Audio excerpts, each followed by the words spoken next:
Bienvenidos a todos nuestros clientes a nuestra conferencia ¿Qué desafíos económicos y políticos le esperan al Perú el 2022? Hoy día tenemos un panel de lujo y quisiera irlos presentando uno a uno para ya después ir dando la posta. En primer lugar nos acompaña José Larrabiur, gerente de inversiones de Prime FP, quien nos comentará una radiografía del desempeño de los fondos y qué factores son los que más ha influido en estos resultados. Hola José, bienvenido.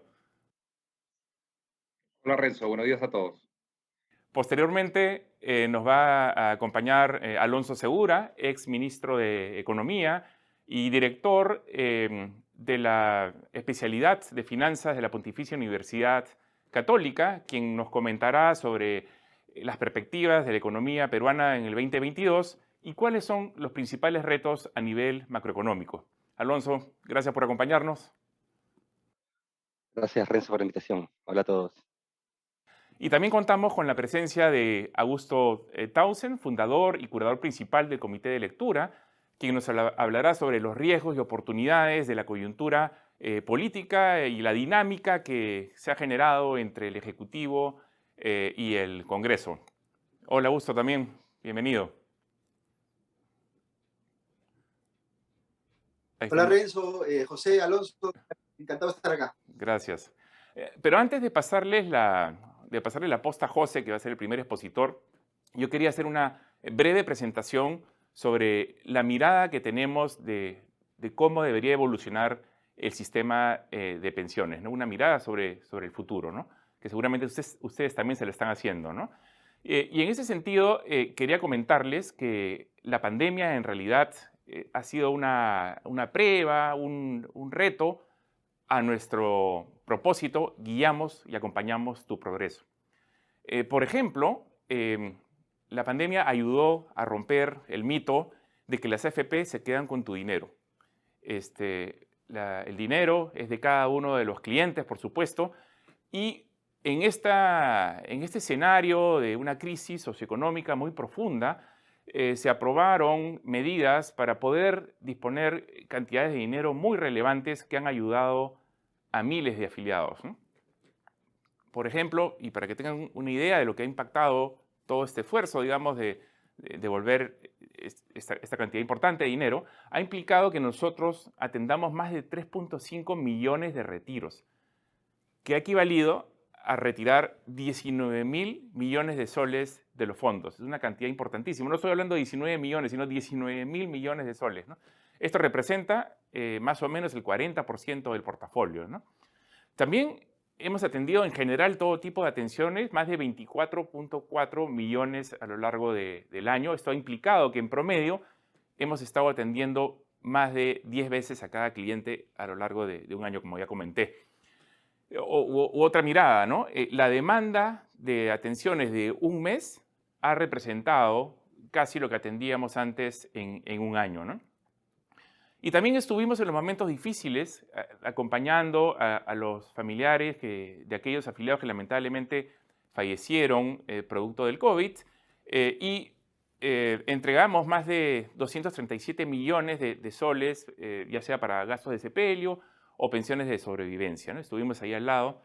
Y bueno, también pusimos mucho esfuerzo para que los clientes puedan autoatenderse o atenderse a través de un servicio remoto, 24/7 a lo largo de la semana, con distintos canales, ¿no? Nuestra web, el app, call center, redes, y también nuestro chatbot, Andrea, que ha permitido pues, mucho más agilidad en el servicio. Pero si bien, digamos, hemos hecho un esfuerzo por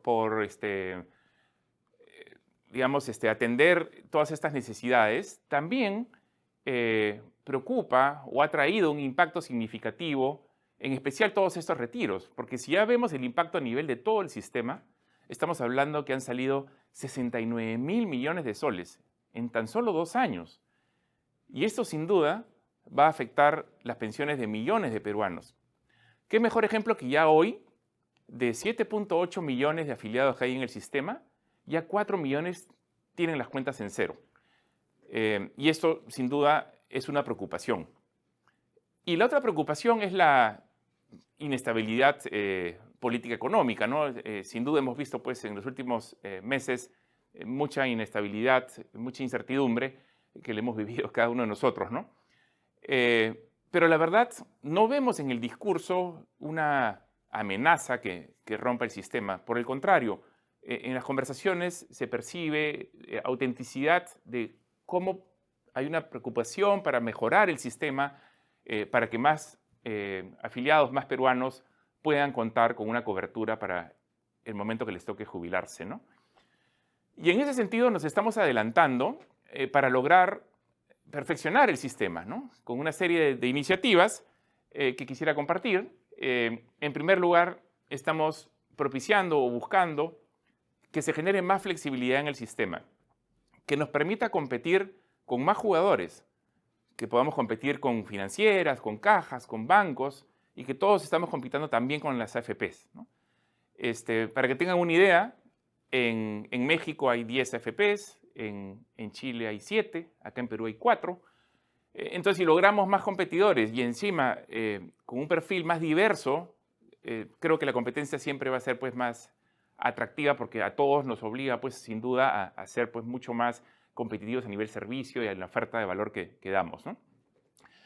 Y también estamos planteando que las comisiones que cobran las AFPs estén atadas, dependan de la rentabilidad que se generan para nuestros clientes en sus respectivos fondos, ¿no? Y así estar sumamente alineados, ¿no? Otro frente es, estamos impulsando que el sistema tenga una pensión mínima para todos. Y esta se construiría una parte con el ahorro de los clientes, otra parte con la rentabilidad que generamos las AFPs como parte de nuestro servicio, y aquellos clientes que no lleguen a una pensión mínima sí tendrían el apoyo del Estado para completar lo necesario para lograr esta pensión mínima para todos. Esto sin duda va a incentivar a que muchos peruanos se animen a ahorrar en el largo plazo. Si bien ya hoy en día las pensiones de las AFPs son casi más del doble de las pensiones que reciben los de la ONP, vemos sin duda también oportunidades de mejorar las pensiones y por supuesto de establecer una pensión mínima como ya lo comenté. Ahora, es importante que tomemos en cuenta que los peruanos en general no ahorramos tan a largo plazo. Por ejemplo, de la población económicamente activa, que estamos hablando de unos 17 millones de peruanos, solo el 25% ahorra ya sea en la ONP o en la AFP. Esto es muy grave, ¿no? Estamos hablando de entre 4 y 4,5 millones de peruanos que están ahorrando y todos los demás no están, digamos, cubriendo un riesgo que se les va a presentar a futuro, ¿no? Y por otro lado, aquellos que ahorran, en promedio solo están ahorrando 5 meses de 12 al año, y esto se debe a que muchos clientes están en el mundo formal aportando, pero también saltan en ciertos momentos de su vida laboral al mundo informal donde ya no aportan. Entonces, esto sin duda también es una preocupación y en ese sentido estamos propiciando resolver este problema, incentivando la recurrencia en el ahorro. Es decir, que tal vez a partir del consumo podamos alimentar con un pedazo del IGB las cuentas de los clientes y por lo tanto consumen formales, consumen informales, se amplía el mercado, ¿no? Y por otro lado, propiciar que el Estado acompañe en especial al sector informal a que inicie este ahorro, ¿no? Por ejemplo, ¿no? Que el informal aporte, qué sé yo, 100 soles y el gobierno o el Estado aporta 100 en paralelo. Y así el siguiente mes hasta que llegue un momento en que ya suelta al cliente para que con inercia siga ahorrando, motivado, digamos, por este fondo que estaría construyendo, ¿no? Estas ideas le deberían costar al Estado aproximadamente 0,9% del PBI, pero a largo plazo va a tener una tendencia a cero, ¿no? Y esto nos va a permitir que nuestros fondos crezcan más de 10 veces en 17 años, ¿no?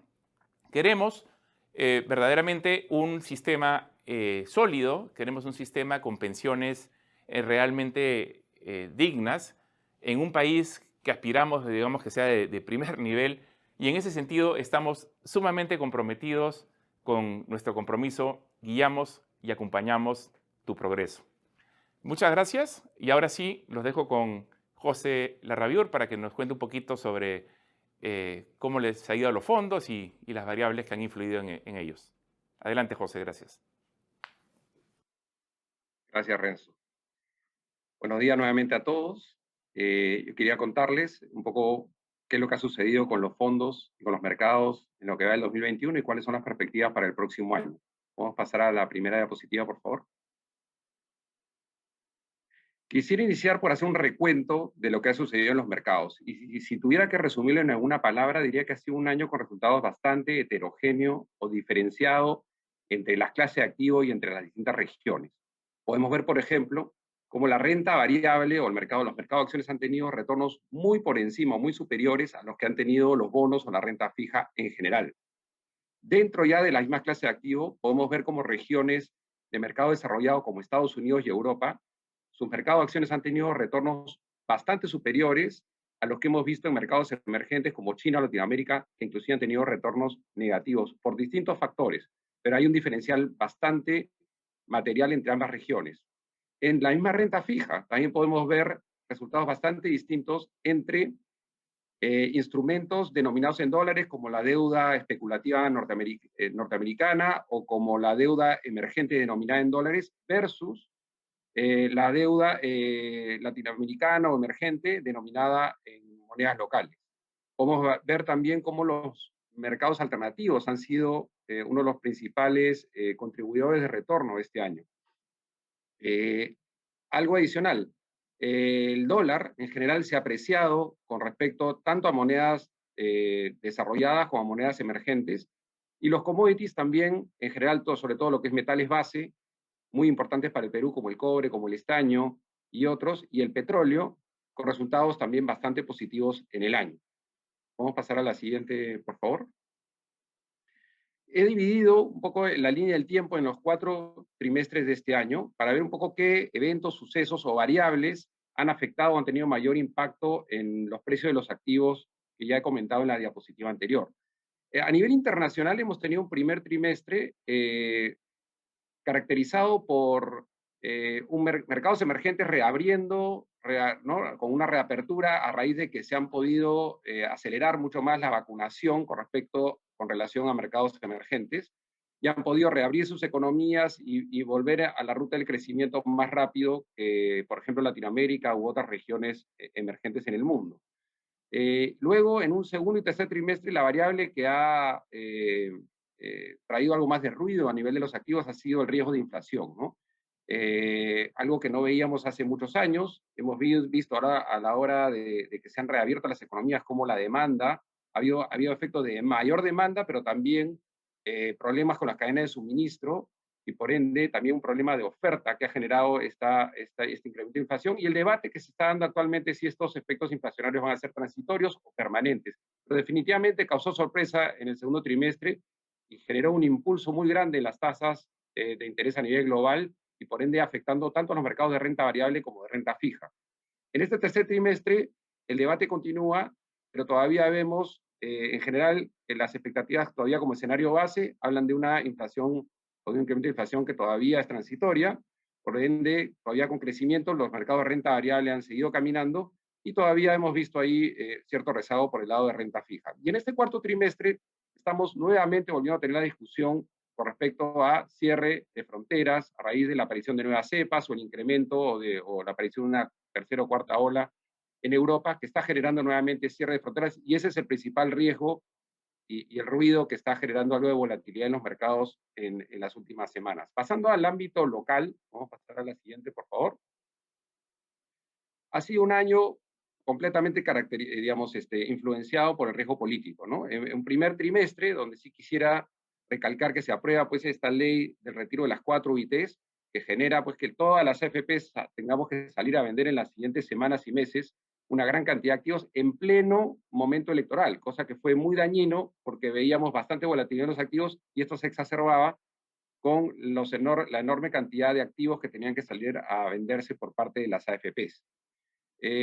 podemos ver cómo en el segundo trimestre y en el tercer trimestre los activos locales como el tipo de cambio, el índice general de la bolsa y la curva de bonos soberanos se han visto tremendamente impactados por la volatilidad de las distintas noticias que se iban generando, como el sorpresivo resultado de la primera vuelta, que generó una caída importante en la Bolsa de Valores de Lima y un salto inicial en el tipo de cambio. Y luego con los distintos nombramientos que se han ido dando desde el 29 de julio, que generó también con el nombramiento del gabinete Bellido una caída nuevamente muy importante en el índice general y una subida del tipo de cambio hasta casi 4.15. Y luego con el nombramiento del siguiente gabinete generando cierta calma en los mercados, lo cual generó una recuperación importante de esa caída en la bolsa de valores y cierta recuperación del tipo de cambio más a niveles de 4 soles. Algo que también caracterizó a la segunda mitad del año ha sido que a raíz de todo este incremento en inflación, tanto a nivel internacional, pero también a nivel local, el Banco Central de Reserva comenzó una serie de alzas de tasa bastante agresiva de 50 puntos básicos cada mes, que nos ha llevado a una tasa de 0 a 2% en un periodo bastante corto y que probablemente vaya a continuar en los siguientes meses. Y es así como hemos podido ver una curva de bonos soberanos. Pueden ver ahí la línea amarilla, es la línea con la cual iniciamos en el año, y cómo paulatinamente ha ido volviéndose, digamos, más baratos los bonos, o más cara, más alta la tasa a nivel local, impactando evidentemente en el crédito a nivel local, tanto para el segmento de banca personal como corporativo y el mismo gobierno, ¿no? Pasando a la siguiente diapositiva, por favor.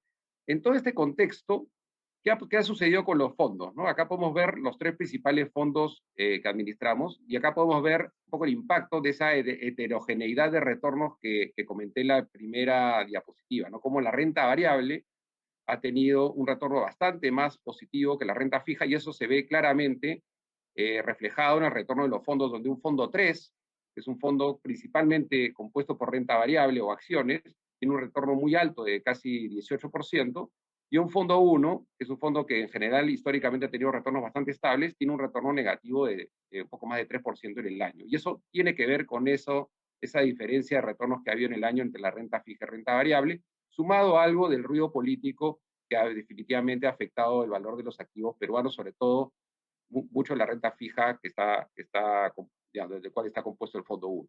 Ahora, ¿qué factores han ayudado a este retorno extraordinario del fondo 3? Yo quisiera resumir 4 factores principalmente. Los retornos muy positivos que hemos visto en las bolsas de mercado desarrollado, como la bolsa de Estados Unidos y de Europa, principalmente. El excelente retorno que han tenido los fondos alternativos. En los últimos 10 años hemos venido construyendo una cartera de fondos alternativos, llámese fondos inmobiliarios, de infraestructura, de capital privado, de deuda privada, que han venido cada día tomando un mayor peso en los fondos, sobre todo en el fondo 3, con más de 20%, y en el fondo 2, con alrededor de 15%, y estos fondos han tenido un retorno extraordinario tanto el año pasado como este año, ayudando mucho a la rentabilidad. Adicionalmente, a raíz de todo el ruido político que veíamos a nivel local, decidimos también incrementar la posición en monedas duras, particularmente en dólares en los fondos, y más aún en el fondo 3 y fondo 2, que eran fondos más expuestos a lo que era renta variable local, y definitivamente, cuando vemos los retornos en soles, esa exposición en dólares ha ayudado muchísimo, sobre todo en el fondo 3. Y por último, quisiera destacar la selección de acciones en la bolsa local. Si bien, como les comenté anteriormente, la bolsa local ha caído entre 5 y 10% en el año, la selección, o sea, las acciones que hemos tenido en los fondos han tenido un rendimiento bastante positivo. Por lo tanto, ahí, digamos, resaltar un poco esa gestión que ha hecho que a pesar de que la bolsa local ha caído, las acciones que han tenido los fondos en general han tenido un retorno en promedio positivo, contribuyendo también para la rentabilidad y para defender el retorno de los fondos este año. Pero dicho esto, pasando un poco allá, una mirada de largo plazo, podemos ver la siguiente diapositiva, por favor. Si bien para un afiliado, por ejemplo, del fondo 1 puede ser materia de preocupación tener una caída de 3% en el año, quisiera simplemente llevar esto a una perspectiva de largo plazo y podemos ver cómo los fondos en el tiempo tienden a recuperarse. Tienen siempre correcciones dependiendo de las distintas crisis. Acá he mapeado 7, 8 crisis globales y locales en los fondos, pero podemos ver cómo la tendencia siempre es positiva y a pesar de la volatilidad que podamos ver en el tiempo, ¿no? Y podemos ver ahí el fondo 3 liderando resultados, obviamente porque es un fondo con un retorno esperado más alto y un riesgo más alto, luego el fondo 2 y luego el fondo 1, pero todos con una tendencia positiva. Es más, el fondo 1 en 25 años o o desde el año 2005 que tiene creado, prácticamente no ha tenido más de 1 o 2 años de retorno negativo, por lo cual también muestra esa estabilidad y muy por encima del retorno que podemos ver acumulado de un depósito bancario, por ejemplo, ¿no? Entonces, simplemente quisiera resaltar que lo importante es que uno se mantenga en su fondo en el largo plazo, ¿no? Con una visión de largo plazo y no esté migrando de fondos de acuerdo a la coyuntura, ¿no? Y aquí resaltar que muchos afiliados tomaron la decisión de, por ejemplo, a raíz del riesgo político, salirse de un fondo 3 o de un fondo 2 que les correspondía por perfil de riesgo para migrar a un fondo 1 y podemos ver que no necesariamente fue la decisión correcta, ¿no? Y lo mejor es dejarle esto a los gestores, a nosotros, para que nosotros vamos a ir de alguna manera haciendo ajustes a los fondos, como por ejemplo incrementarle dólares para protegerlos directamente sin que tengan que moverse de fondo. ¿Ya? Ese es el principal mensaje que quería dejar aquí. Y pasando un poco ya a qué vemos hacia adelante, por favor la siguiente diapositiva. Estos son los eventos a nivel global y los principales riesgos a nivel internacional que estamos viendo hacia el 2022. ¿No? Lo primero, una serie de eventos políticos y elecciones en la región, con candidatos que van liderando bastante polarizados, ¿no? De extrema derecha, de extrema izquierda, y podemos ver pues ciertos péndulos hacia la izquierda con cierta probabilidad tanto en Colombia como en Brasil y en Chile, como una posibilidad, ¿no? Eso definitivamente traería algo de ruido en la región y los fondos tienen algo de exposición en estos países. Lo segundo, las elecciones legislativas a fines de año en Estados Unidos, donde se va a renovar toda la Cámara de Representantes y un tercio de la Cámara de Senadores, lo cual también, y hay una alta probabilidad que los republicanos recuperen ambas cámaras, y eso también podría tener algún impacto sobre todo a nivel sectorial. Algunos sectores perderían y otros sectores saldrían como ganadores de acuerdo a la política un poco de Estado que tienen los republicanos versus los demócratas. Y a nivel de principales riesgos, bueno, definitivamente la aparición de nuevas cepas de coronavirus más contagiosas y resistentes a las vacunas actuales. Ahorita estamos justamente viendo este tema de Omicron como un evento de riesgo para los mercados. La persistencia de presiones inflacionarias, que se genere la expectativa de que o que quede en la mente de los inversionistas que las expectativas, como expectativas que la inflación va a ser más permanente y eso pueda traer un incremento de tasas y una corrección en los mercados. Y uno de los principales riesgos, que es que en este momento el posicionamiento del mercado está muy cargado hacia acciones. Por lo tanto, cualquier evento inesperado podría tener una corrección muy grande a raíz de este posicionamiento que no es muy favorable para los activos de riesgo, ¿no?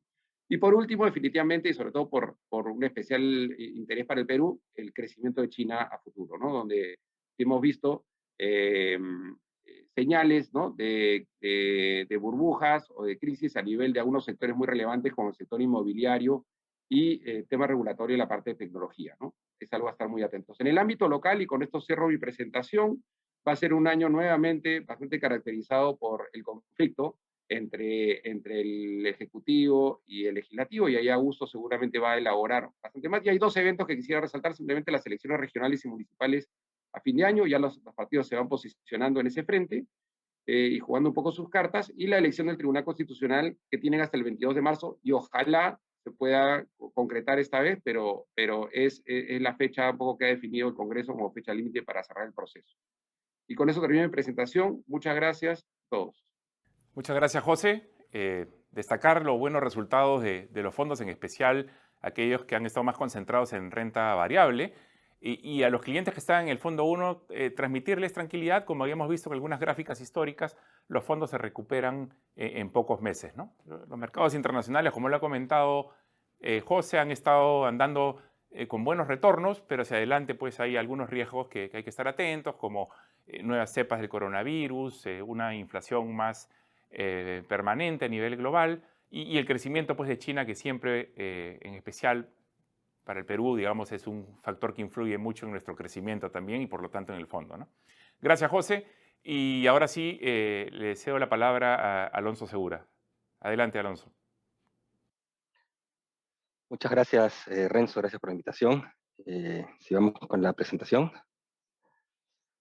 Bueno, voy a hablar de las perspectivas económicas y balance de riesgos hacia adelante. La parte política se la dejo, se la dejo a gusto. ¿Seguimos?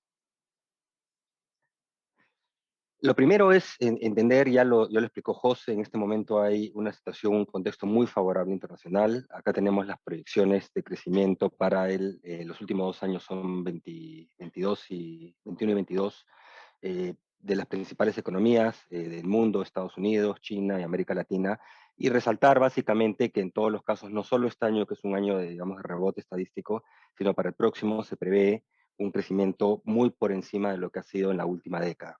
Entonces, esos vientos de cola son muy fuertes. Vamos a la siguiente. Este es el índice de términos de intercambio del Perú y también, o sea, la magnitud de los vientos de cola creo que es algo que nos ha resaltado lo suficiente, ¿no? En este momento nuestros términos de intercambio están en su punto más alto en décadas, en más de 30 o 40 años. Creo que en los 70 estuvo ligeramente más alto. Entonces, esto para la economía peruana genera un impulso muy fuerte. Recordemos la última vez que tuvimos un impulso tan fuerte externo, la economía creció al 7, al 8, al 9 y casi al 10% también. No estoy diciendo que eso ocurra ahora, voy a entrar al por qué no va a ocurrir eso ahora, pero resaltar la magnitud del impulso. Si lo vemos a nivel de algunos de los indicadores específicos, por ejemplo, los precios del cobre están volando, ¿no? En mayo llegaron a un precio histórico, en octubre rozaron nuevamente ese máximo histórico y están pues en el percentil 90 y tantos histórico de precios, ¿no?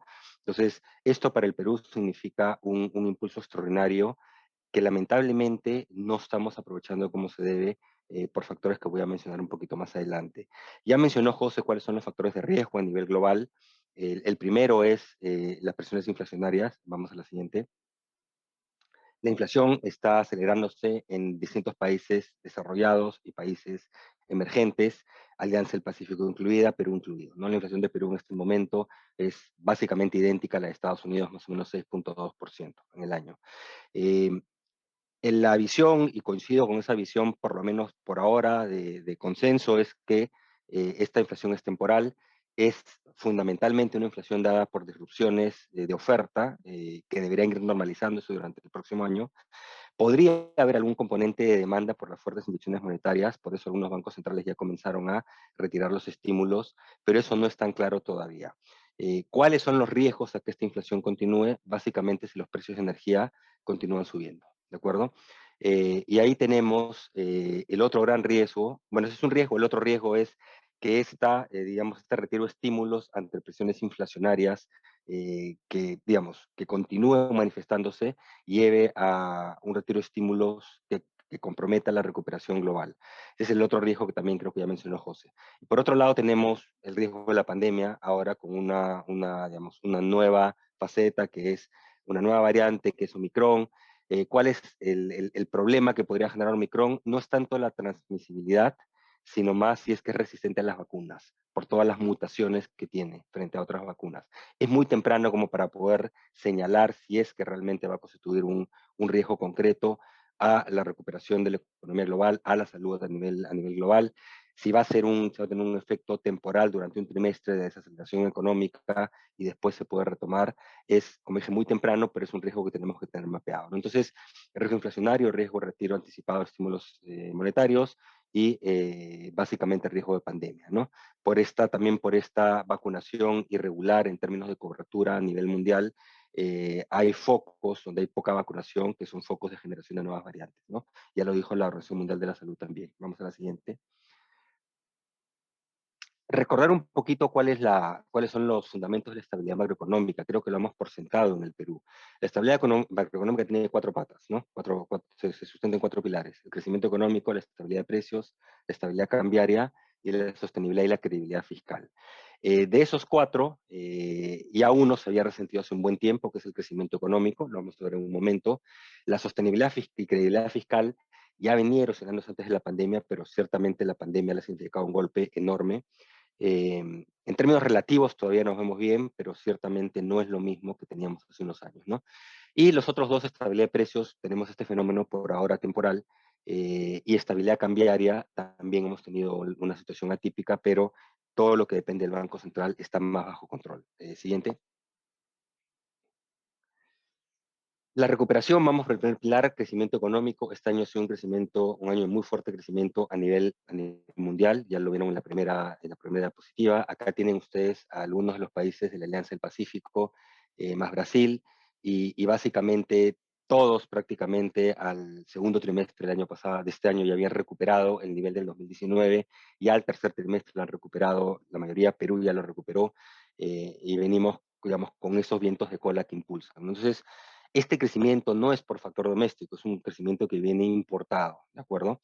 Y la pregunta es cuánto va a durar. El efecto estadístico, el efecto base, ya termina, cede con este último trimestre del año. El siguiente año ya básicamente no hay efecto casi estadístico. Entonces, ya tenemos que crecer con motores propios de crecimiento. Los vientos externos van a seguir ayudando, pero ya no hay efecto base. Ahí tenemos, por ejemplo, la producción o el crecimiento de América Latina, son las barras plomas y del Perú, las barras rojas, los últimos 15 años más o menos. Solo básicamente, y los círculos rojos son los 2 años en que ha habido disrupción de crecimiento.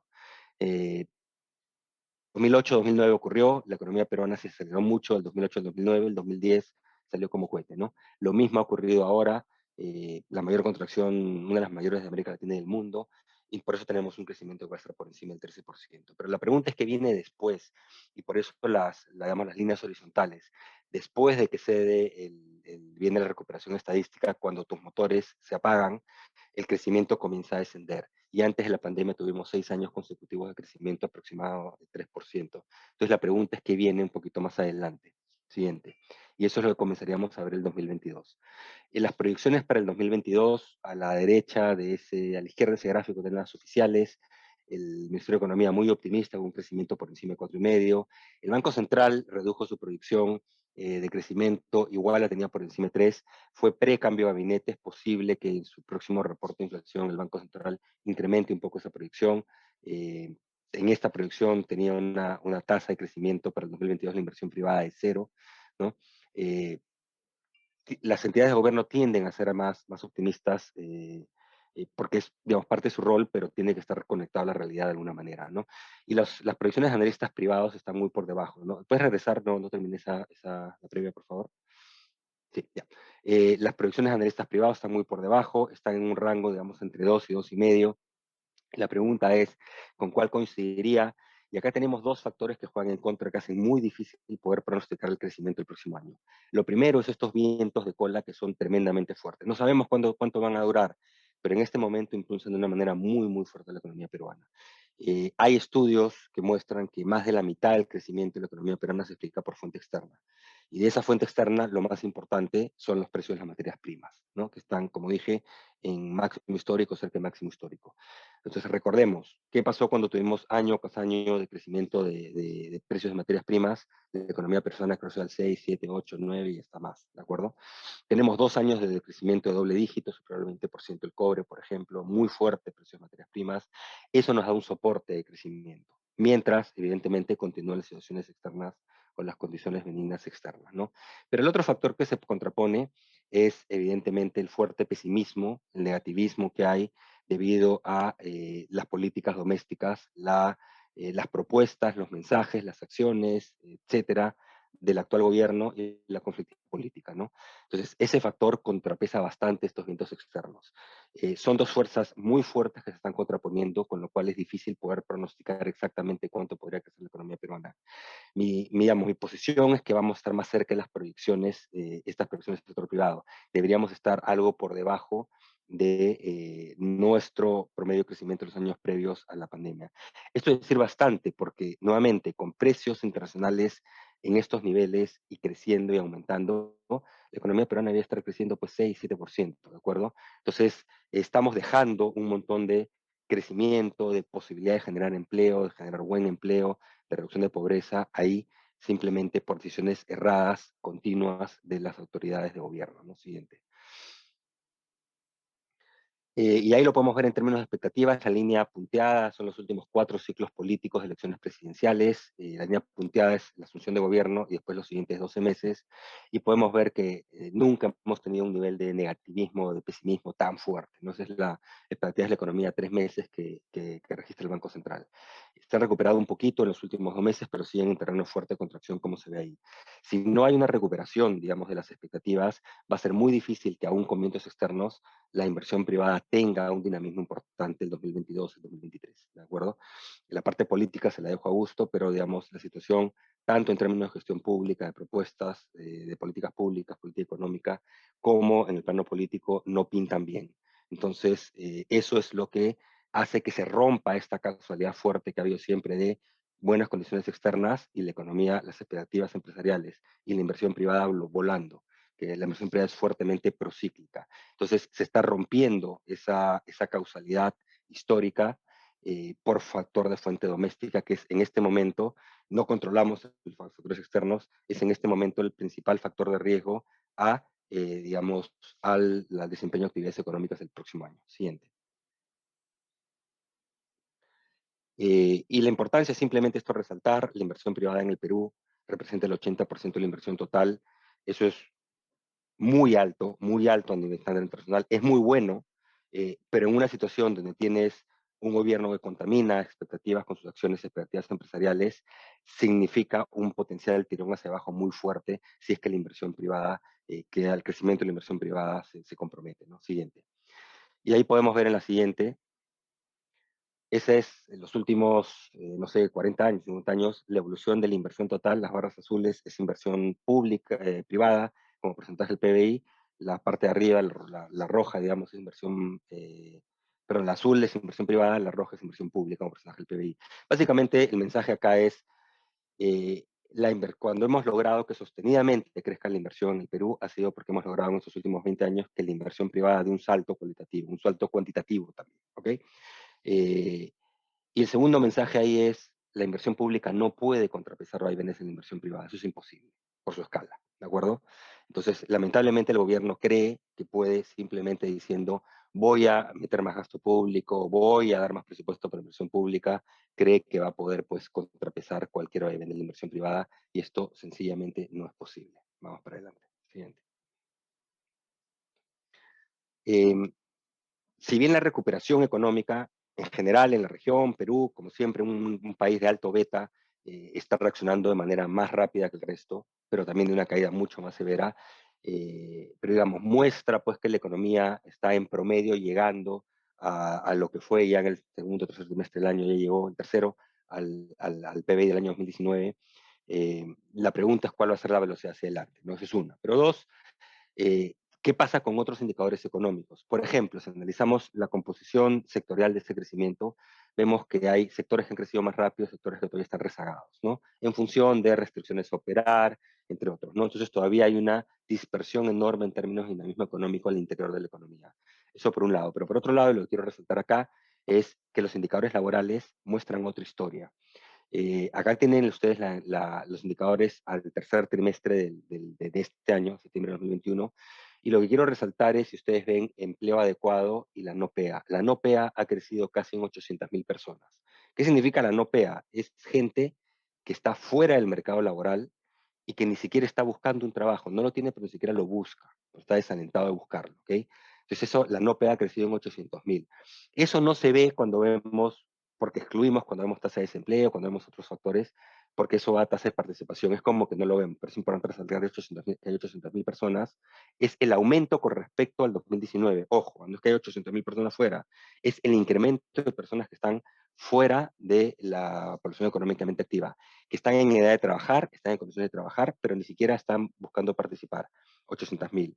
Y por otro lado, la penúltima columna, si ven empleo adecuado, el empleo adecuado aún a septiembre está casi 1.400.000 puestos de trabajo por debajo de lo que está en 2019. ¿Qué cosa es empleo adecuado versus subempleo, que es la otra cara de la moneda? Es un criterio económico, a veces se confunde con informalidad, formalidad.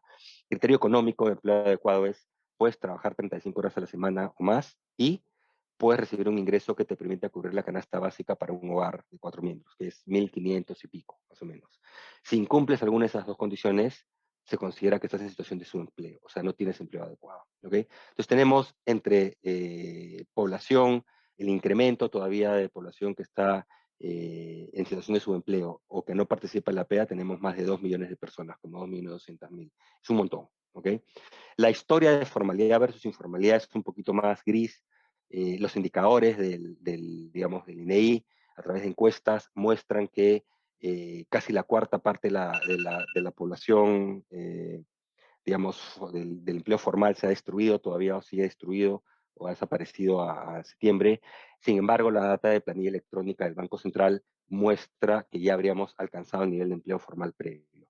En cualquier caso, digamos, lo que tenemos es una caída en la masa salarial que se ha compensado con consumo de activos de distinto tipo, incluidos fondos de las AFP. Es decir, hay fuentes de impulso temporal al crecimiento que se van a ir disipando. Entonces, ¿con qué velocidad vamos a entrar al 2022? Esa es la gran pregunta.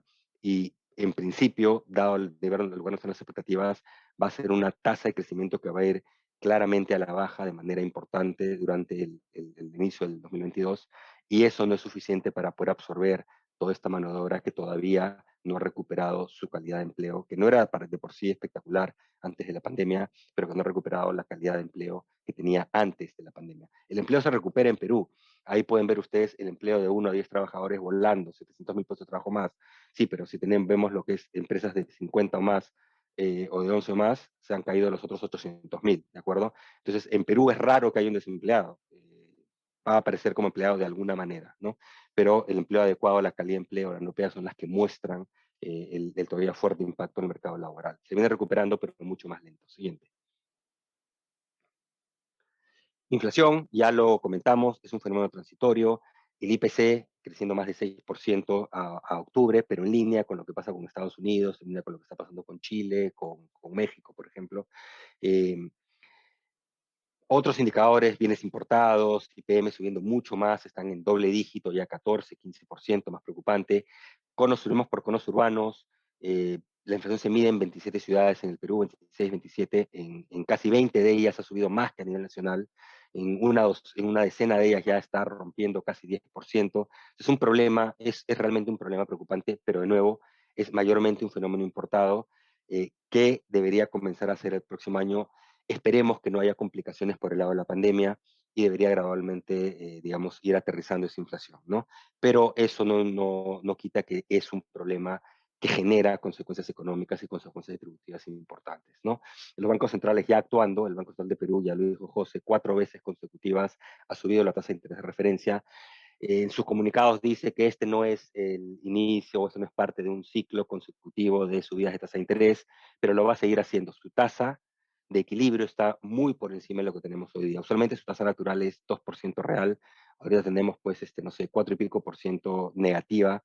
Obviamente no lo va a hacer en función de observada porque asume que la tasa de interés va a bajar, pero igual está bastante lejos de lo que sería una tasa neutral. Entonces el Banco Central va a continuar durante el resto del 2022, posiblemente el 2023, gradualmente subiendo, escogiendo los momentos en los cuales sube tasa, ¿de acuerdo? Todavía tiene expectativas de inflación por fuera del rango meta, por eso es que va a continuar selectivamente subiendo en los siguientes meses, ¿no?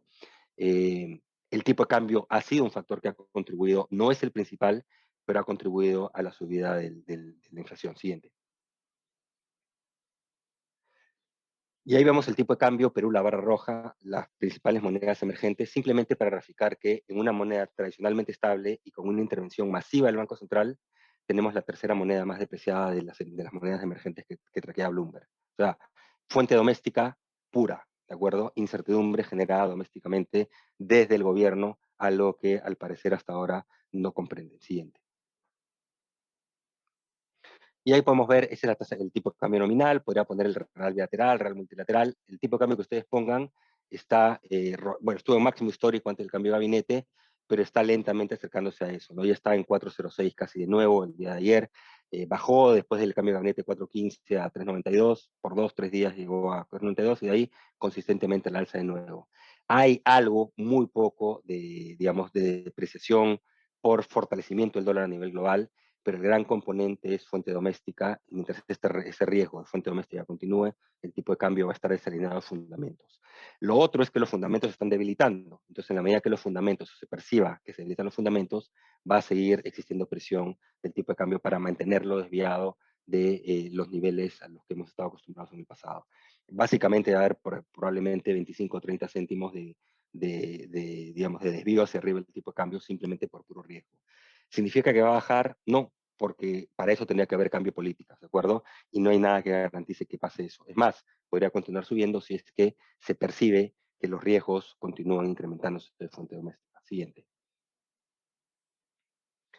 La parte fiscal es complicada, tenemos que hacer una convergencia fiscal en los siguientes años, esto es lo que ha planteado el gobierno, pero está planteado, pero no tiene una base legal porque está contra la ley en realidad. No voy a entrar en mucho detalle en eso, pero no hay ninguna garantía de que el gobierno maneje las cuentas fiscales de manera responsable hacia adelante. Eh, Como tiene un fuerte crecimiento en este momento y un crecimiento muy fuerte de la recaudación, se está recuperando, está simplemente lanzando más iniciativas de gasto y más iniciativas de gasto. ¿Qué pasa si es que el crecimiento es menor, si la recaudación no sigue creciendo a la velocidad que sigue creciendo, y siguen con la solución a todos los problemas que es bono, bono, bono, o gasto más por todos lados, ¿no? Entonces, ese es el gran problema en la parte fiscal, y que está bajo observación, digamos, de las clasificadoras de riesgo, y está señalado como uno de los dos factores que podrían gatillar rebaja de calificación más adelante. Siguiente. La trayectoria de la deuda pública, una de las deudas más bajas de la región, pero viene subiendo de manera, digamos, consistente en los últimos años y no puede continuar subiendo este ritmo. Este año no va a subir por el efecto denominador, pero el siguiente podrá retomar su trayectoria al alza. Entonces ahí de nuevo no tenemos mucha claridad sobre cuál será el manejo de las finanzas públicas con un gobierno que desconoce la normativa legal digamos, y saca inclusive proyecciones que están contra la ley. No siguiente.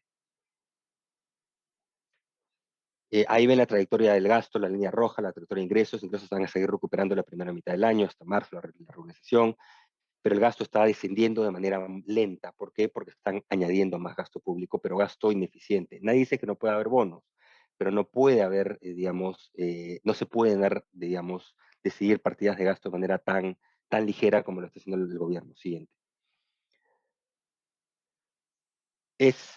Si quieren la ronda de preguntas, podemos hablar de la parte tributaria, de las facultades delegadas. Es poco probable que den las facultades delegadas al gobierno, por lo menos no como están solicitadas, pero son facultades delegadas que no son recomendables, son muy amplias, pareciera más pensadas con el hígado que con la cabeza, y entre otras piensan grabar, incrementar la carga de manera importante a todas las fuentes de generación de capital, en un país que requiere capital urgentemente, lo cual no tiene ningún sentido.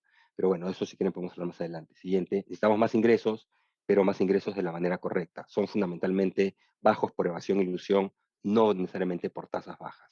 Pero la solución es acá, grabo algunos a los que quiero grabar, a los pocos normales, y al resto sigo dejo que se haga lo que quiera. Es simplemente para mostrar que ya el Consejo Fiscal se ha pronunciado en más de una oportunidad, señalando que el gobierno está actuando al margen de la ley, básicamente, el marco macrofiscal. Pero al gobierno no le entran balas, ¿de acuerdo? Siguiente. Y eso preocupa, evidentemente. Esto es simplemente para mostrar cómo los límites fiscales de déficit han venido consistentemente, año tras año, los últimos 7 años, incrementando. Es decir, tenemos reglas de excepción permanentes, vamos a estar más de una década con reglas de excepción, por eso la acumulación de gasto. No significa que en ciertos momentos del tiempo no existe mayor holgura fiscal, ¿de acuerdo? Mayor holgura de gasto, de déficit. Pero el tema es que no se ha hecho, creo, con la diligencia debida y en este momento claramente no está siendo el caso, ¿no? ¿Eso qué significa? Que estamos acumulando deuda a una velocidad que eventualmente nos puede costar. Sobre todo dado que compensamos con estos indicadores otras deficiencias cuando hablamos, por ejemplo, de calificaciones crediticias. Siguiente. Esos activos líquidos del tesoro en dólares, no los voy a explicar cuáles son, pero simplemente para que vean cómo básicamente ya no existen. Dependemos de endeudamiento en mercados, punto. ¿Okay? Esa es la situación de Perú. Hay otros ahorros, sí hay otros ahorros, pero no son ahorros que puedan recurrir al tesoro. Entonces, eso nos genera también una vulnerabilidad fiscal. El Fondo de Estabilización Fiscal ya no existe, por ejemplo, y no hay ningún interés de este gobierno en utilizar los recursos de este crecimiento de recaudación, en parte por pagos de one-off, para poder reconstruir nuestras fortalezas fiscales. No es parte de su diccionario, no es parte de su filosofía. Siguiente. Y bueno, la región en general, la Alianza del Pacífico, está mostrando una mayor percepción de riesgo. Ese es el CDS y ha estado subiendo. Con el cambio de gabinete bajó un poco en Perú. Igual, esto es desde inicio de año, se mantienen niveles bastante altos. Es decir, hay una mayor percepción de riesgo en Chile, en Perú, en Colombia, curiosamente menos en México, ¿no? Pero eso nos va a costar en términos no tanto de acceso, porque seguimos haciendo gran inversión, pero en términos de costo de endeudamiento hacia adelante. Lo siguiente. Y esto ya para terminar simplemente es el año 2007, pero alcanzó el grado de inversión, el año 2014 alcanzó el pico de sus clasificaciones, de ahí estuvo como una sólido, sin cambios de downgrades, ni cambio de perspectiva negativo, hasta hace unos meses. Entonces ahí lo que he puesto algunos son los indicadores económicos para compararlos con los momentos en que estamos grado de inversión o el pico. No es realmente 2020 la última columna, es 2020 matizado con la proyección que tendría 2021, pero no quería confundir. Básicamente, ¿qué nos dice esto? Que en términos de indicadores de crecimiento, indicadores fiscales, ya tenemos una posición más débil que cuando alcanzamos el grado de inversión. ¿De acuerdo? Entonces, eso es lo que debe preocuparnos. Lo que sí se mantiene todavía razonablemente bien es la parte del Banco Central, reservas internacionales y fortaleza externa que depende de la situación externa que estamos viendo. Es decir, no sobreestimemos nuestras fortalezas en materia macroeconómica porque el debilitamiento sí es notorio. ¿De acuerdo? Claro, todo es relativo. Seguimos siendo uno de los mejores de América Latina, pero América Latina es la peor región del mundo en términos de desempeño económico. Entonces, un poquito para poner esto en perspectiva, ¿no? Muchísimas gracias y ahí terminé. Muchas gracias, Alonso. Muy interesante tu presentación. Me quedo con algunos mensajes a nivel local, salvo que la pandemia, digamos, nos traiga pues, nuevas variantes resistentes a las vacunas. El principal riesgo es el desempeño, digamos, económico y la gestión gubernamental, ¿no? En temas de conflictividad política, diría, ¿no? Lo segundo es que, por lo que nos cuentas, pues podría haber cierto, y ya lo estamos viviendo, deterioro de las políticas públicas y también algo de sobreregulación, ¿no? Que también pues, podría frenar un poco el crecimiento, ¿no? Lo que sí está jugando a favor es el viento de cola de, en general, las condiciones externas que nos están permitiendo crecer, si bien a tasas más bajas que las tasas históricas, pero por lo menos son positivas, ¿no? Y si este viento en cola se pierde, ahí sí podría cambiar el escenario. Muchas gracias, Alonso, y los dejo con Augusto como último expositor. Adelante, Augusto. Gracias. Gracias, Renzo, nuevamente por la invitación. Es bien difícil hablar de política en estos días cuando las cosas están cambiando tan aceleradamente. Hace 10 días hubiésemos estado hablando probablemente del anuncio del cierre de estas 4 minas en Ayacucho, que fue tan dañino, digamos, para la economía. Luego hubo una enmienda que hubiese sido una buena noticia si no hubiese sido porque luego pasamos a más problemas. Si tuviera que hacer un comentario sobre coyuntura, digamos, esta denuncia que ha salido en los últimos días sobre que siguen habiendo reuniones clandestinas, digamos, en este local de Breña, entre funcionarios del gobierno, inclusive el propio presidente, con representantes de empresas privadas, en fin, contratistas del Estado, genera pues un problema bastante serio para el gobierno que nuevamente nos hace estar en un escenario donde la situación política parece estar con una tendencia muy clara hacia el deterioro. A ver si me pueden ayudar con el siguiente slide. Les he planteado 5 escenarios aquí, voy a tratar de ser bien breve porque tengo poco tiempo, pero abierto a todas las preguntas que puedan tener luego en la sesión de Q&A. Digamos que hay hacia adelante 2 escenarios que yo veo y a los que les llamo escenarios de supervivencia del gobierno, ¿no es cierto? El primero es un escenario en el cual ambos poderes del Estado, digamos el Ejecutivo y el Legislativo, están en una situación de conflicto, pero ninguno tiene la capacidad suficiente para anular al otro, ¿no? Ni el Ejecutivo puede disolver el Congreso, ni el Legislativo tiene los votos para una vacancia. Entonces están en una suerte de equilibrio, digamos, en el que no pasa nada relevante, ¿no? El segundo escenario, si la situación sigue deteriorándose como parece que va a ser el caso, es que el presidente se vea, digamos, en una posición de decir, me mantengo en el cargo, pero cedo el gobierno a terceros independientes, o me alío con un partido que me pueda dar, digamos, a los cuadros tecnocráticos que me permitan gobernar sin yo seguir metiéndome en problemas, que es un poco lo que en estos días se empieza a especular, por ejemplo, con este supuesto acercamiento entre el partido de gobierno, o en todo caso el entorno de Pedro Castillo y Alianza para el Progreso, que dicho sea de paso, hay un vínculo ahí interesante que tiene que ver con el hecho de que César Acuña también es chotano, ¿no? Y creo que también es inclusive de Tacabamba, así que son, digamos, son paisanos, de alguna manera ahí tienen vínculos, ¿no? Pero luego hay otros 3 escenarios que son bien o bastante más conflictivos, digamos, ¿no? Un escenario en el cual la cosa se vuelva tan complicada para el presidente que no le queda más que renunciar y convocar a nuevas elecciones, como lo que intentó hacer en algún momento Martín Vizcarra tiempo atrás, o estos otros dos escenarios a los que nos hemos acostumbrado, digamos, a referirnos en los últimos 5 años, que es el de vacancia presidencial y el de disolución del Congreso, ¿no? Estos tres últimos escenarios se conocen como escenarios de guerra total, ya cuando el conflicto entre poderes es tal que la única manera de salir digamos, del entrampamiento es que un poder del Estado, digamos, termine anulando por completo al otro. Y lo que ha pasado en relativo corto plazo, porque estamos a pocos meses de iniciado este gobierno, es que hemos pasado ya a un escenario de guerra total con este pedido de vacancia, digamos, que ha lanzado la congresista Patricia Chirinos de Avanza País. Ya entramos en esa discusión y, por tanto, digamos que los poderes del Estado se ponen en una posición más defensiva y empiezan a actuar pensando que el otro lado, ¿no es cierto?, del conflicto los quiere anular, ¿no? Pasemos a la siguiente, por favor. Aquí hay que recordar que en política el actor político lo que busca principalmente es sobrevivir, ¿ya? Muchas veces hablamos de la política por la percepción que puede haber de que los políticos quieren hacer las cosas bien, quieren mejorar al país, y todo eso, por supuesto, ojalá existiera, pero el principal incentivo de un político es sobrevivir. Y Castillo sabe que está sobreviviendo desde el día uno, ¿no? Y en un primer momento, digamos, su estrategia de sobrevivencia estaba cercanamente relacionada con el apoyo que podía tener de Perú Libre, ¿no es cierto? Y de ahí que, digamos, le haya dado el premierato a una persona como Guido Bellido, que era pues el alfil de Vladimir Cerrón en el gobierno.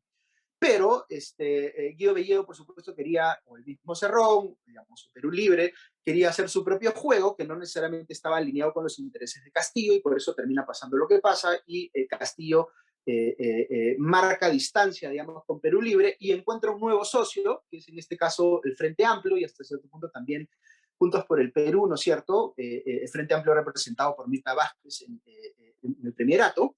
Fíjense que ambos, digamos, en estas dos fases que les menciono, ambos son partidos de izquierda, pero hay un traslado, digamos, si quieren, de la izquierda conservadora, representada por Perú Libre, a la izquierda más progresista, que de hecho fue la izquierda a la que no le fue bien, digamos, en el resultado electoral último, ¿no? Y ahora empieza a ver Castillo que tampoco le soluciona el problema, porque el cambio, digamos, o el nuevo gabinete con Mirta Vázquez a la cabeza tampoco le ha permitido sostener su popularidad, digamos, su nivel de aprobación, y más bien está viendo una caída muy fuerte en su aprobación. El fin de semana hemos visto en la encuesta IEP que sube su desaprobación a 65% y su aprobación cae a 25%, ¿no es cierto? Y ya esa situación se le vuelve también complicada de manejar. Y por eso es que ahora está tentando otras opciones. Una de esas opciones es, o podría ser Alianza para el Progreso, y por ahí, digamos, empiezan a haber estos vínculos con gente que es militante o cercana a este último partido. Pero ya con estos últimos acontecimientos y estas denuncias que han salido en los últimos días vinculadas a estas reuniones, a los $20,000 encontrados en Palacio y Gobierno, en fin, varias otras cosas más, podrían hacer que Alianza para el Progreso tampoco esté dispuesta, digamos, a ser como que el aliado que le dé sostenibilidad o asegure la supervivencia del gobierno, y podrían apartarse también. Y en ese escenario ya a Castillo no le quedan muchas opciones. Y por eso es que uno siente en estos últimos días, pese al poco tiempo que tiene el actual gobierno, ¿no es cierto?, que ya crece la percepción de que sí es posible que lo vaquen, ¿no? Que sí es posible que encuentren los votos suficientes para vacarlo, si es que en los siguientes días empiezan a aparecer más averiguaciones vinculadas a este tema de los $20,000 de Bruno Pacheco, si encuentran la manera de conectarlo con Pedro Castillo directamente o no, ¿no? Ya pues este temor que había inicialmente respecto de Castillo, que iba a impulsar, digamos, un viraje autoritario, ¿no? Que había un proyecto autoritario detrás de ese gobierno, no es que haya desaparecido por completo, ¿no es cierto? Pero es cada vez más improbable, porque él ya claramente está en una situación de debilidad en la que tiene que defenderse, tiene que sobrevivir, y hay posibilidades de que sea, como les digo, vacado, dependiendo cómo evolucionen las cosas en los siguientes días. Adelante.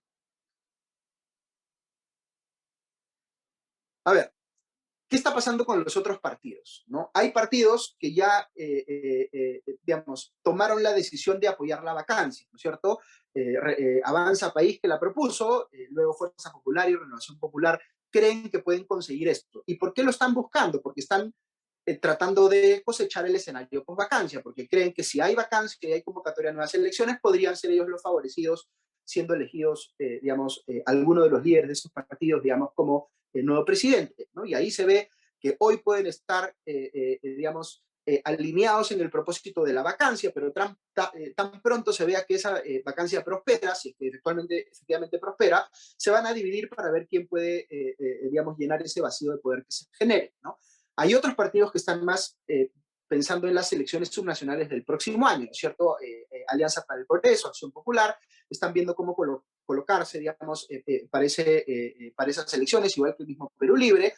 Hay otros partidos que han caído un poco en la irrelevancia o que están tratando de parecer más relevantes de lo que son en términos numéricos en el Congreso, como el Partido Morado, Somos Perú, Podemos Perú, que también está teniendo un protagonismo un poquito mayor del que se esperaba, ¿no es cierto? Hay otras fuerzas políticas que están pensando en cómo aprovechar este escenario eventual también de vacancia para entrar por los flancos, ¿no? Si hoy hay la percepción de que Castillo es un actor político radical de izquierda o extremo de izquierda, podría perfectamente haber otros actores políticos que estén más a la izquierda que él, que empiecen a figurar en esas elecciones que puedan venir. Pensemos en, no sé, Antauro Humala liberado, ¿cierto? U otros, actores políticos de ese tipo, ¿no? Y luego está también ya el interés individual de los políticos, de los congresistas en particular, de ver cómo se colocan en ese escenario, porque finalmente un incentivo muy fuerte, para ellos es no perder el trabajo, sobre todo si creen que no van a poder conseguir alguna otra fuente de ingresos similar a lo que representa para ellos hoy trabajar en el Congreso. Siguiente. A ver, aquí quiero comentarles un poquito algunas cosas que han cambiado en la política peruana en los últimos tiempos, ¿ya? Porque creo que es importante entender estructuralmente qué está pasando en el Perú con la política y con la democracia, ¿ya? Una primera que es muy relevante hoy es cómo, se ha abierto la caja de Pandora con este tema de la vacancia presidencial y la disolución del Congreso. Aquí hay que entender que los poderes del Estado tienen formas de controlarse, de contrapesarse entre sí, ¿no es cierto? El Poder Legislativo puede interpelar o censurar ministros y aprueba la ley de presupuesto. El Poder Ejecutivo puede observar normas. En fin, los poderes tienen herramientas ordinarias para controlarse entre sí. Pero ¿qué ha pasado en la política peruana en los últimos años? Estas otras herramientas que debieran ser completamente extraordinarias, la vacancia, ¿no es cierto?, o la disolución del Congreso, se han vuelto mecanismos de control político ordinario. Ahora es mucho más fácil, se ha roto una especie de límite psicológico que había, y ahora es mucho más fácil hablar de vacancia o de disolución del Congreso, porque estas figuras están mal reguladas en la Constitución. Y esto hace, o lo que ha hecho esto, es que nuestro sistema se convierta en uno mucho más conflictivo o mucho más tendiente al conflicto de lo que era antes, ¿no? Y eso es un problema en sí mismo. Luego hay otro problema que tiene que ver con la pérdida o una suerte de crisis reputacional que yo le llamo, digamos, del capitalismo, del modelo económico, que no significa que no funcionen o que estén haciendo mal su trabajo, sino que globalmente están habiendo cuestionamientos a el capitalismo y localmente están habiendo cuestionamientos al modelo económico, que son muy fuertes y que de alguna manera también avivan ciertas narrativas antisistema. Resurge también el autoritarismo y el populismo como efecto de la pandemia, cuando la gente se siente en una situación de vulnerabilidad, cuando tiene miedo, ¿no es cierto?, se ve mucho más inclinada a favorecer narrativas autoritaristas o populistas, como efectivamente se ha visto, y esto es parte, de lo que explica el resultado electoral que acabamos de tener. Luego está todo el fenómeno de polarización, producto de un montón de razones, entre ellas quizá la principal, el efecto de las redes sociales y cómo el país está yendo mucho más hacia los extremos en términos de ideología o intención de voto política, ¿no es cierto? Y lo otro que vale la pena entender también aquí es que los contrapesos que teníamos y que funcionaban más o menos bien, digamos, para evitar escenarios de autoritarismo digamos, problemas en la democracia, están debilitados también.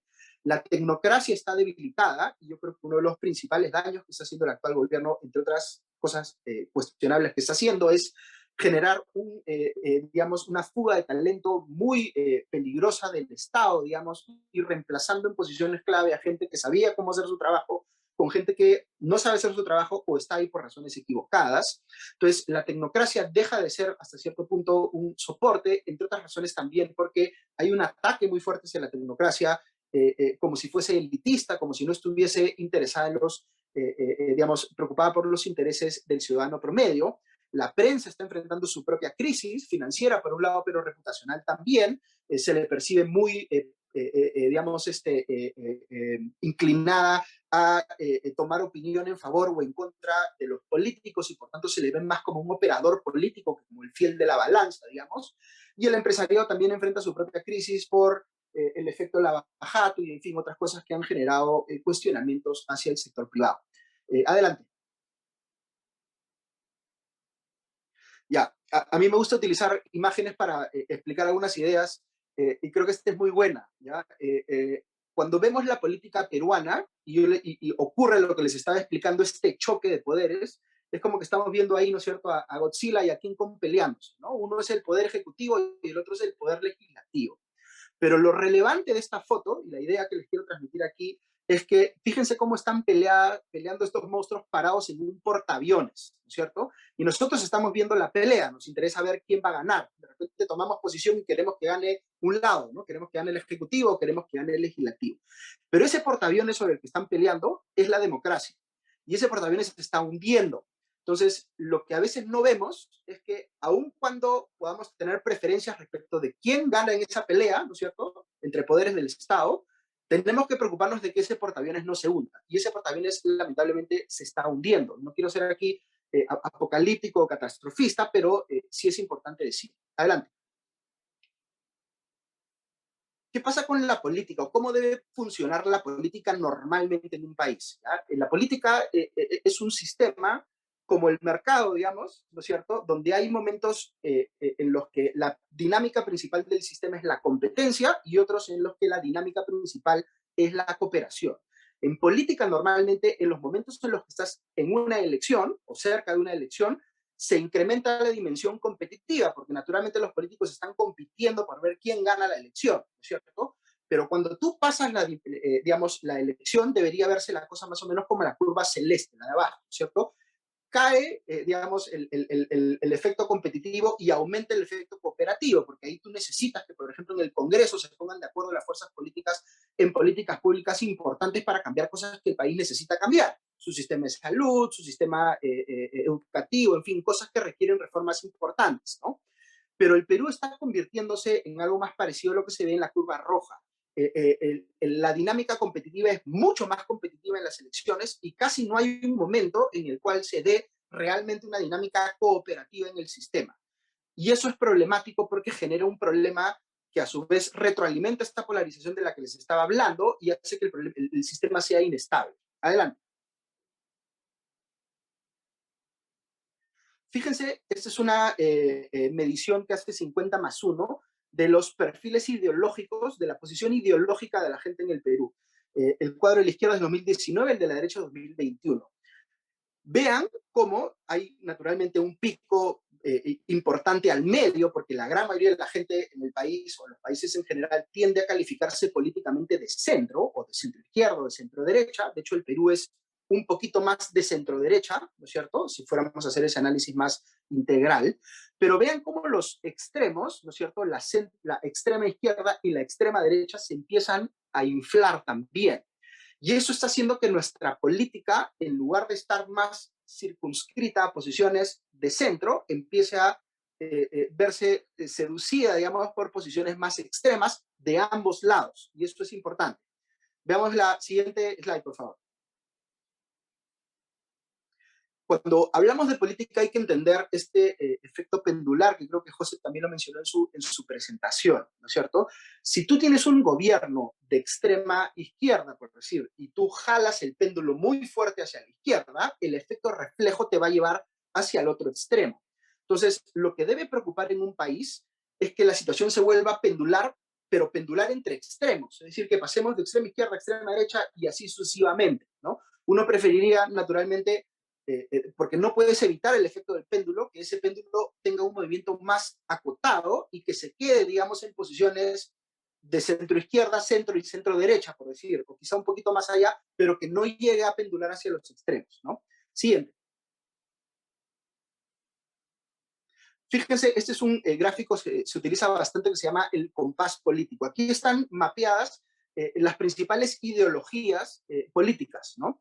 El eje horizontal mide libertades económicas, es decir, mientras más a la derecha estás, más libre económicamente hablando. Y el eje vertical mide libertades políticas o sociales, es decir, mientras más arriba estás, más autoritario eres, ¿no? Lo que nosotros hemos tenido en la última elección son narrativas, ¿no es cierto?, que están bien ahí arriba a la izquierda, ¿no es cierto?, marxismo-leninismo, maoísmo, etcétera, etcétera. Y hoy empezamos a ver también narrativas que están bien arriba al medio, en ese círculo que está un poquito arriba a la derecha, ¿no es cierto? Más de tipo, digamos, neofascistas, por decirlo de alguna manera, ¿no? Y por supuesto tenemos también una narrativa muy fuerte, digamos, de ese otro círculo que está abajo a la derecha, digamos, de posiciones más libertarias, ¿no? Pero en ese círculo verde que está ahí graficado, dentro de ese círculo verde está la democracia cristiana, la socialdemocracia, el liberalismo clásico, el conservadurismo clásico, etcétera, ¿no? Entonces, un país que tiene una política que va alternando entre partidos, pero que más o menos se queda dentro de ese círculo, digamos, verde, funciona más o menos bien. Lo que no queremos tener, por ejemplo, es un péndulo que nos lleve del círculo rojo de arriba a la izquierda al círculo rojo de arriba a la derecha. Eso es un peligro para nuestro sistema, ¿no? Adelante. Eh, una cosa que, y aquí entra un poquito a transmitirles algunas opiniones sobre temas de cómo se debería actuar frente a estos problemas que les acabo de escribir, porque también la idea era que comentar un poquito sobre eso también. Una cosa que pasa en el Perú y que es un error, que es un problema, es que la discusión sobre cómo defender la democracia y cómo defender el mercado se ha separado como si fuesen dos discusiones diferentes. Hay gente que defiende el mercado, pero no defiende la democracia, o gente que defiende la democracia, pero no defiende el mercado. Y lo que hay que tener claro aquí es que son las dos caras de la misma moneda. La democracia y el mercado son dos sistemas, son sistemas de agregación de preferencias que descentralizan o controlan el poder, ¿no es cierto? Y tienen varias otras similitudes, ¿no es cierto? Tanto en la democracia como en el mercado, lo que se necesita es que haya igualdad en la aplicación de las reglas, pero libertad en la generación de los resultados, ¿no es cierto? Que se premie, por ejemplo, el talento, el esfuerzo, etcétera, ¿no es cierto? Y son sistemas que requieren, para ser funcionales, que haya colaboración, que la cooperación sea el centro del sistema y que la competencia sea más bien lo que hace que el sistema sea más eficiente y más representativo. Y ambos son sistemas que funcionan en base a la confianza. Entonces, aquí hay un problema bien grande, que es que cuando salimos, digamos, a decir que hay que defender algo, no estamos diciendo que hay que defender democracia y mercado como si fuesen parte de lo mismo, sino que separamos las dos cosas. Y eso no hace el ciudadano promedio, ¿no? El ciudadano promedio entiende que democracia y mercado son el mismo sistema o el mismo modelo. Entonces, cuando nosotros, quienes estamos más cercanos, digamos, al sector privado, pensamos, el modelo económico funciona, pero la democracia no funciona, para el ciudadano promedio es una misma cosa que no funciona. No hace esa distinción, ¿no? Y por tanto es importante entender que hay que defender las dos cosas a la vez. Siguiente, por favor. En política, ¿qué hay que hacer? Y aquí estos son, digamos, desafíos complejos, ¿ya? Porque creo que muy ingenuamente ocurre mucho en el Perú, que se cree que, digamos, si no me gusta el que está gobernando y es vacado, o no me gusta el Congreso y es disuelto, lo que venga después va a ser mejor. Pero si ustedes se fijan en la historia reciente del Perú, la tendencia, digamos, en la política no es hacia una mejoría, es hacia un deterioro. Entonces, hay que parar, digamos, de alguna manera ese proceso de deterioro gradual de la política, lo que en inglés se conoce como democratic backsliding, ¿no? Entre otras cosas, eso pasa por corregir esta mala regulación de estos mecanismos de conflicto total, ¿no es cierto? La vacancia y la disolución del Congreso, hay que corregirlos en la Constitución. Hay que repensar el diseño político electoral del país y empezar a empujar más decididamente reformas como la bicameralidad o el tener distritos electorales más pequeños o reponer la reelección parlamentaria. Varios de ustedes se deben preguntar, por ejemplo, ¿por qué fue tan malo el Congreso del 2020 a 2021, ¿no es cierto? Entre otras razones, porque no había reelección parlamentaria y el sistema de incentivos políticos se colapsó, digamos. Para que los políticos hagan bien su trabajo, tienen que estar motivados por el incentivo correcto. Y la reelección es el incentivo correcto en política. Tiene que ser limitado, por supuesto, para que no se abuse de él, pero lo razonable es que los políticos buenos puedan ser reelegidos, así como una persona en el mercado le vuelve a comprar a una empresa si su producto es bueno, ¿no es cierto? Ese incentivo es el incentivo correcto. Luego hay que construir capacidades en los partidos políticos, pero en la sociedad peruana en general, para poder forjar consensos y hacer reformas de segunda o tercera generación que lamentablemente hoy se ven casi imposibles por los niveles de polarización que tiene el Perú. Pero si no arreglamos la salud, si no arreglamos la educación, si no arreglamos el mercado laboral, en fin, tantas cosas que hay que arreglar en el Perú, la democracia no va a poder demostrar que es funcional de cara a la mayoría de los ciudadanos, ¿no es cierto? Y hay que empezar a sacar un poco la atención que muchas veces está enfocada en aquello que nos divide y ponerlo en aquello que sí podemos trabajar juntos, ¿no es cierto? Y llevar un poquito a la política por ese camino donde se puedan hacer cosas y la gente sienta que la política resuelve problemas, ¿no? Y la principal cosa que hay que hacer es mejorar la oferta electoral. Y aquí, lamentablemente, a veces pensamos que la solución a la política es que la gente vote mejor. Y eso naturalmente es muy importante. Necesitamos que la gente vote mejor. Pero si tú votas de una lista cerrada de opciones, ¿no es cierto?, que es el menú electoral, como que vas a un restaurante y tienes una serie de platos en la carta y no puedes escoger más que lo que está ahí, si ese menú es malo, difícilmente vas a poder, digamos, solucionar los problemas en la política. Siguiente.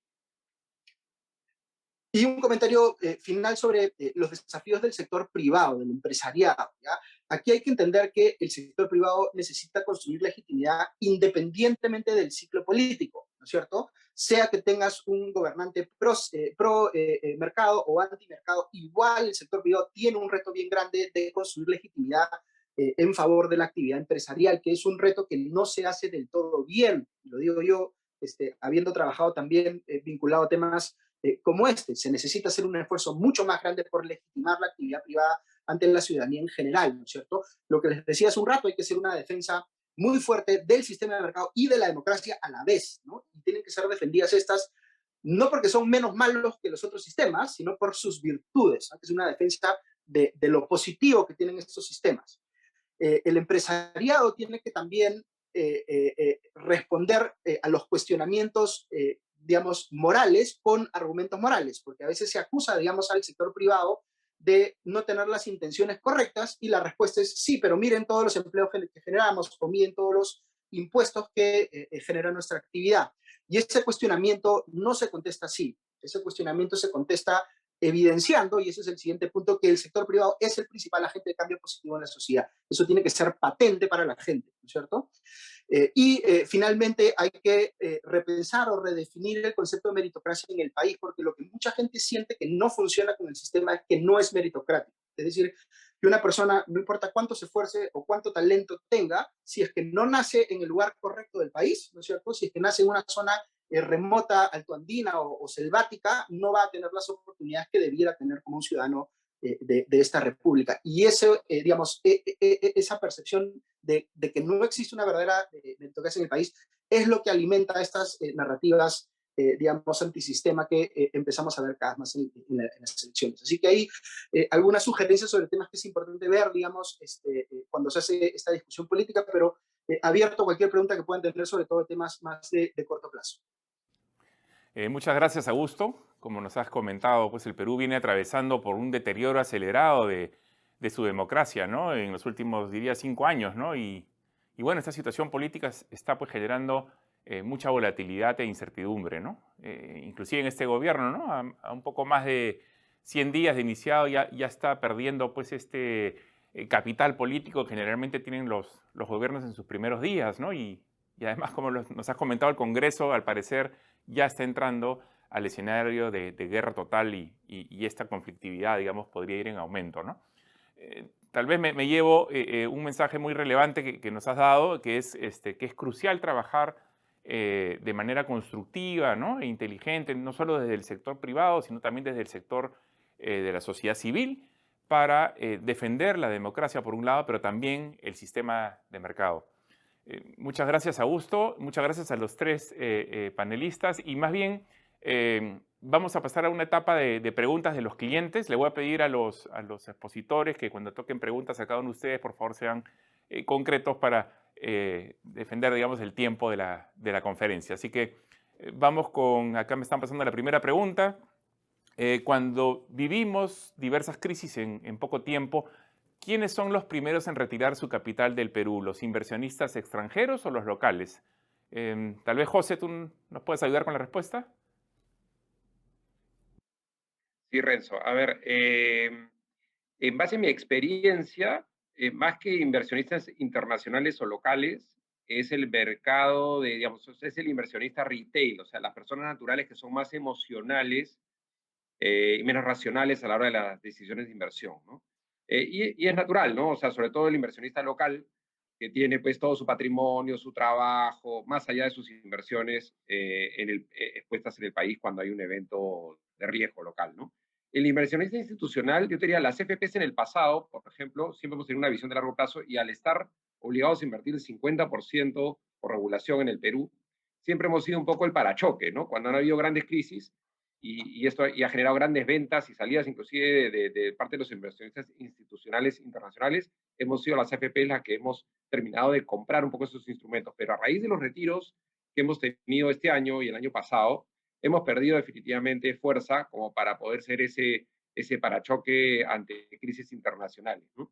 Y el inversionista internacional que uno pensaría que puede ser de los que más rápido salen de Perú, digamos, ante el primer ruido, yo no lo he notado. Yo más bien he visto muchos inversionistas muy sofisticados que entienden muy bien el riesgo, que a veces tienen una visión más racional que el local de los riesgos reales, que a veces los locales estamos muy expuestos al ruido mediático y del día a día, y que a veces toman decisiones bastante, y que entran nuevamente al Perú con una visión de no muy táctica, ¿no? De entrar por un mes y salir y ganar a unos dólares, ¿no? Vienen con una visión de hacer apuestas digamos, por varios meses o años en el país porque les gustan los fundamentos y le parece atractivo el valor de los activos locales, ¿no? Entonces, yo más que internacionales o locales, diría que son más los inversionistas, las personas naturales, que son las más emocionales y que tienden a moverse, entrar o salir más rápido, ¿no? Buenísimo, muchas gracias José por la respuesta. Acá tengo la segunda pregunta.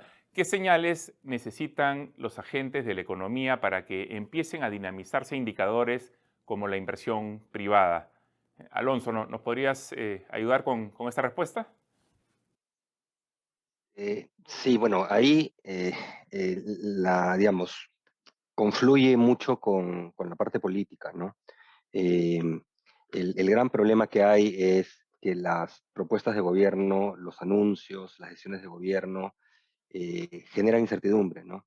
Eh, y a eso tenemos que sumar ahora todo lo que ha explicado Augusto de los escenarios hacia adelante desde el punto de vista de conflictividad política que no permiten que haya claridad, ¿de acuerdo?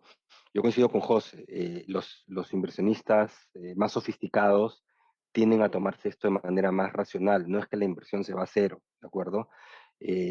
Pero lo cierto es que lo que necesitamos es que la inversión crezca. O sea, si la inversión se queda plana, entonces la economía peruana le cuesta mucho crecer, ¿no? Entonces, ese es el gran punto, cómo conseguimos ese plus de confianza para que avance. Y creo que pasa por el gobierno, tiene que haber un cambio integral en las propuestas de gobierno, tiene que haber, yo creo, un cambio en las decisiones, agendas, personas, etcétera, ¿no? Y ojalá, como mencionaba Augusto, haya un poquito más de estabilidad política, ¿no? Pero lamentablemente eso no se percibe así. Entonces, yo creo que no vamos a ver, digamos, un radicalismo del gobierno, algunos que tienen miedo a la Asamblea Constituyente, yo creo que eso no es posible, que no tienen la fuerza política para hacerlo, pero sí enfrentamos lo que comentaste en el cierre, ¿no? Que es un deterioro continuo en las políticas públicas y un nivel de incertidumbre que se mantiene relativamente alto, ¿no?